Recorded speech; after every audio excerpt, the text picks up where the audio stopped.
Hi good morning.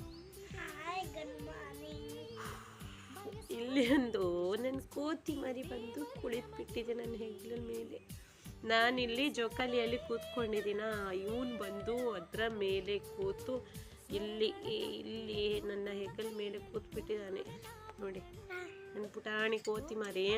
ಅದರ ಜೊತೆ ತಿಂಡಿ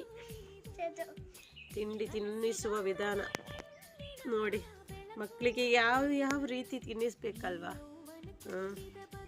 ದೊಡ್ಡದಾದ್ಮೇಲೆ ನೆನಪಿಡ್ತಾರಾ ಇಲ್ವಾ, ಅದಕ್ಕೆ ಯೂಟ್ಯೂಬ್ಗೆ ಹಾಕ್ಬಿಡ್ತೀನಿ ನೋಡಲಿ ದೊಡ್ಡದಾದ್ಮೇಲೆ ಅಲ್ವೇನೋ ನಿನ್ನು ಪುಟ್ಕಂದ. ಸ್ಕೂಲಿಗೆ ಹೋಗ್ತೀಯಾ? ಅಮ್ಮನ ನೋಯುತ್ತೆ, ಇಲ್ಲಿ ಅಮ್ಮನಿಗೆ ನೋವಾಗುತ್ತೆ. ಇಳಿತೀಯಾ? ಬಾಯ್ ಹೇಳು, ಬಾಯ್.